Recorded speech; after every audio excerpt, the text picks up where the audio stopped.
เปิดคลิปมากกระเสียดให้พี่น้อง FC เป็นห่วงเลยเนาะเพราะว่าตอนนี้เจ้าแคทอยู่โรงพยาบาลจ้ะพี่น้องคลิปนี้ก็เนาะคือเฮาได้มานอนตั้งแต่เมื่อคืนนี้แล้วเนาะคือเจ้าแคทเจ็บท้องแห้งเนาะพี่น้องเจ็บท้องแล้วก็แม่ก็เลยพามาโรงพยาบาลเนาะตั้งแต่เมื่อคืนนี้คลิปก็เลยบ่ได้ถ่ายหลายนะพี่น้องก็สิถ่ายได้แต่น้อยเดียวเนาะเพราะว่าเจ้าแคทเจ็บท้องแห้งพี่น้องเอ้ยไปตอนแรกนะไปกวดอยู่คลินิกแล้วก็เพิ่นน่ะให้ลงมาติดตามอาการอยู่ห้องหมอเนาะเพราะว่าเจ้าแคทเจ็บท้องแห้งมันอยู่ในขั้นเสี่ยงนะพี่น้องคลิปก็สิถ่ายแบบงงๆเนาะพี่น้องเพราะเจ้าแคทบ่ได้คอยถ่ายเจ้าแคทเจ็บท้องเนาะสบายดีและสวัสดีจ้าสวัสดีซีทุกคนนี่ต้อนรับเข้าสู่ช่องเฮดีซาลาเก่านะพี่น้องสภาพตัวนี้ก็คือเบิ่งบ่ได้เลยเนาะหลังจากแล้วคลายเครื่องคลายยังกะสิประมาณนี้เนาะคลิปนี้ก็บ่มีหยังหลายมื้อเนี่ยเมื่อวานนี้เนาะซะแค่นักขึ้นมาหาหมออยู่ในเมืองเนาะพี่น้องเพราะว่ามีอาการเจ็บปั่นท้องเนาะปั่นท้องหน่อยก็เลยขึ้นมาหาหมออยู่ในเมืองนี่แหละแล้วก็ไปโคอีกนะแล้วเป็นว่าให้ลงไปติดตามห้องหมอก็ได้ลงไปนอนอยู่ห้องหมอแข็ง1 คืนเนาะตื่นมาแล้วก็ไปกวดอยู่คลินิกอยู่ในเมืองนี่แหละต่อเนาะให้กวดอะไรแบบนี้นั่นเพื่อนอยู่ในถาเสียงน้องก็คือซาแกนถือพาเนาะท้องนะแต่ประมาณสิเข่าเดือนที่หาเลยเนาะพี่น้องแล้วก็อยู่ในถาเสียงมาหาหมอหันขึ้นไปเลยแนะนำให้ซักยาหลอดเนาะก็คือซักไปแล้วเข็ม1เนาะกำหนดก็คือ4 เข็มแต่พี่น้องเข็มที่1นะซักมือนี่อีก3 เข็มนะซักเข็มละอาทิตย์เนาะคือต้องได้เที่ยวขึ้นมาอีก3 อาทิตย์ในสภาพหนาก็เบิ่งบ่ได้เลยตอนนี้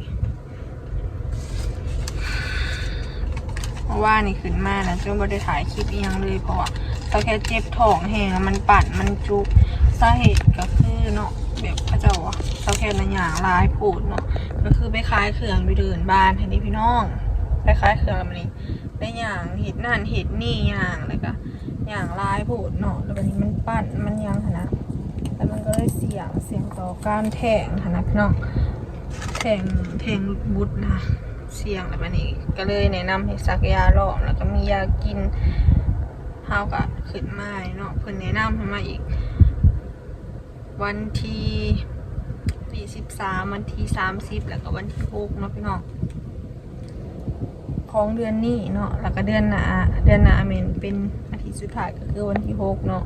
มี3 เข็มเหลือ3 เข็มเนาะพี่น้อง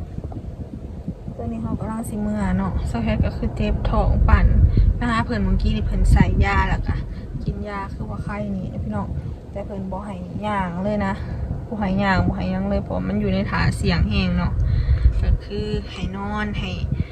กินและนอนอย่างเดียวเลยพี่น้องแบบต้องบ่ให้ขี่รถนะพี่น้องเพราะเศร้าแค่ไปขี่รถดูแห้งส่วงไปคลายเครื่องนี่เนาะตั้งแต่วันที่3เนาะจนถึงวันที่13แล้วพี่น้องคลายเครื่องนะขี่รถอยู่เบิ้ลมือเบิ้ลเว้นบัดนี้ก็1ก็ขี่รถลายต้นคุมมาอย่างนาทางมันก็บ่ดีแล้วบัดนี้ก็ย่างอีกย่างเบิ้ลมือเบิ้ลเว้นเลยมันก็เลยเสี่ยงนะพี่น้องเสี่ยงต่อการแทงแห้งเนาะก็เลยซักยาหลอมแต่ก็ติดตามอาการไปอีกเนาะเมื่อวานเนี่ยเจ็บแห้งจนว่าสิย่างจนย่างบ่ได้แล้วพี่น้องเอ้ยแต่ก็ยืมรถไม่ใหญ่เนาะยืมรถไม่ใหญ่เซาแคทมาหาหมอเนาะขึ้นมาตั้งแต่ว่านนี่นอนอยู่ห้องหมอคืน1ก็บ่ได้ถ่ายลงเลยเนาะเพราะว่ามันชลบุญแห้งเนาะเพราะเซาแคทก็เจ็บนะพี่น้องฮักก็ไข้แน่เด้นี่ฮักก็รู้สึกว่าไข้แต่ว่าบ่ได้เจ็บกระเพาะบ่ได้ยังดอกพี่น้องมีแต่เจ็บแต่ท้องหน่อยเนาะตัดผ่ามาตอนนี้ก็อยู่เฮือนแล้วจ้ะพี่น้องหลังจากไปหาหมออีหยังกันเนาะก็คือเซาแคทได้แจ้งไปตั้งแต่คลิปก่อนเนาะแต่ก็บ่ได้แจ้งไปทางการเนาะพี่น้องว่าเซาแคทมีน้องเนาะถือผ้าเนาะถือผ้าแล้วบัดนี้หันตอนนั้นน่ะได้ประมาณ3 เดือนเนาะแล้วก็แพ้ท้องนักแห้งแล้วก็ไข้ได้ละโดนเติมเนาะไข้ได้เขาเดือนพุ่นพี่น้องแล้วเซาแคทก็เลยไปขายเครื่องอยู่เดินบ้านบุญนมัสการภาษาเนินทีนเนาะที่เซาแคทได้ถ่ายลงให้แล้วพี่น้องแบบก็เหตุนักสมควรเนาะก็ลืมโตไปเนี่ยว่าเจ้าของกับแบบสุขภาพแ แข็งแห้งนะพี่น้องย้อนความอยากได้เงินเนาะย้อนความอยากได้เงินบัดนี้ก็เฮ็ดย่างยืนโดนเนาะพี่น้องแล้วบัดนี้เจ็บท้องพอดีแล้วงานได้ประมาณ2 มื้อเนาะสาเหตุก็เจ็บท้องแห้งเนาะเจ็บท้องแบบมันปั่นมันบอกบ่ถูกนะพี่น้องแบบเจ็บก็เลยขึ้นไปหาหมออยู่ในเมืองเนาะแล้วบัดนี้น่ะหมอขึ้นก็ไปกวดเนี่ยค่ะแหละพี่น้องแล้วก็ไปนอนอยู่ห้องหมอเนาะพอออกจากห้องหมอสาเหตุก็ไปคลินิกที่ตอนที่แพ้ท้องค่ะเลยพี่น้องคลิปก็สิบ่ได้คอยถ่ายเลยเนาะเพราะว่ามันมีคนถ่ายให้มันก็สลุมุนเนาะพี่น้องก็สิได้มาเว้าย้อนหลังแบบนี้เนาะมาบัดนี้ก็เจ็บเดี๋ยวนี้ก็ยังเจ็บอยู่พี่น้องหมอเพิ่นก็ซักยาให้เนาะมีซักยาแล้วก็ยากินยาเลาะมานะเฮาไปกวดไปย่างเพิ่นก็บอกว่าเซาแค่นั้นอยู่ในท่าเสี่ยงเนาะพี่น้องท่าเสี่ยงก็คือแบบเฮาย่างลายนะเฮายืนลายย่างลายเลยเสี่ยงที่แบบ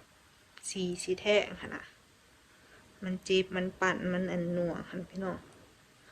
แล้ววันนี้ก็เลยเพิ่นก็เลยแนะนำให้ซักยาเนาะยานั่นก็คือ4เข็มเนาะต้องได้ซัก4เข็มก็คือซักไปแล้วเข็ม1เข็มละ1,000พี่น้องเอ้ย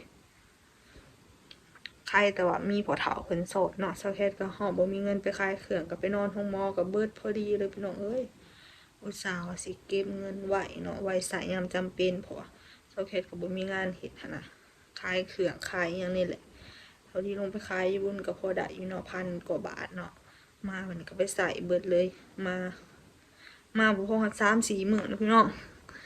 งานบุญน่ะคือลงไปน่ะบ่ได้ใส่เงินเลยเนาะย้อนประหยัดบัดนี้ผัดมาเบิดนำไปหาหมอเลยก็ยามันเนาะแนวมันเป็นไปเลยเด้อพี่น้องจะสิเฮ็ดอะไรใครแต่ว่าไปหาหมออยู่คลินิกที่ไปซักยาเลาะหาพ่อเฒ่าซอยเนาะพี่น้องคันซั่นน่ะสักแค่บ่มีเงินเลยเนาะเพิ่นก็ซักยาให้นะเข็ม1แล้วนัดไปอีก3 เถื่อเนาะทีละเข็ม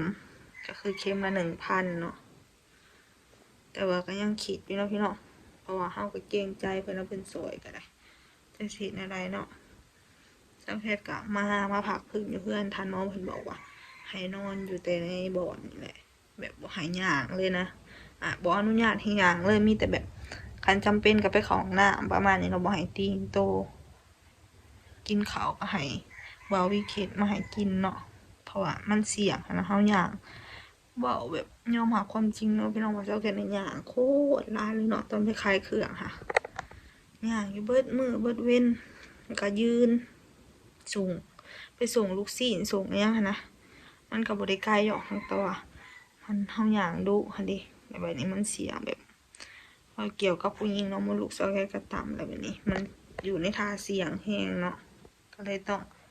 มาพักพื้นรักษาตัว1 อาทิตย์เลยเนาะให้นอนติดเตียงเลยตอนนี้ก็คือเจ็บเลยคันย่างก็ยังปวดเลยนอนนี่ติงตัวแห้งก็ปวดเลยพี่น้องนี่เบ้าแห้งก็ปวดเนาะลงมาเมื่อวานนี้นั่งรถมาเซาแค่จนสิบ่ฮอดบ้านเนาะจากในเมืองมาบ้านนะประมาณ50-60 กิโลนะทางก็บ่ดีเนาะพี่น้องเอ้ยจังสิบ่รอดเบิ่งสภาพตอนนี้ก็เบิ่งบ่ได้เลยเนาะไปนอนโรงหมอคืนหนึ่งเพิ่นก็มีแต่เอายาแก้ปั่นให้1ก็เฮากระท้องเนาะมันก็บ่อยากใส่ยาหุ่นแฮงนะพี่น้องเซาแค่นี่ย้านโคตรเครียดเลยเนาะบัดนี้มารักษาตัวนะพี่น้องเฮาก็สิอัปเดตอาการให้พี่น้อง FC เบิ่งนำกันเนาะใส่แฮดก็บ่มีหยังหลายนะพี่น้องอยากขอให้ทุกอย่างราบรื่นเนาะขอให้ปลอดภัยทุกระยะการเดินทางแต่ก็ขอให้คลอดง่ายๆนะพี่น้องขอให้ปลอดภัย32เนาะ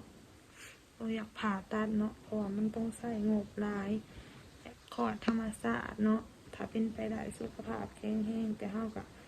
เว้าบ่ได้เนาะพี่น้องเฮายังกล้าบ่ถึกเลยแต่ก็ยังคิดแบบโคตรเครียดเลยเนาะแต่ก็พยายามสิบ่คิดเนาะมันสิบ่เป็นผลดีต่อเด็กเนาะฝาก FC ทุกคนเป็นกำลังใจให้แคดดี้สาวลาวเลยเด้อจ้าต่อไปก็สิได้เปลี่ยนชื่อสอบ่จังนี้เนาะพี่น้อง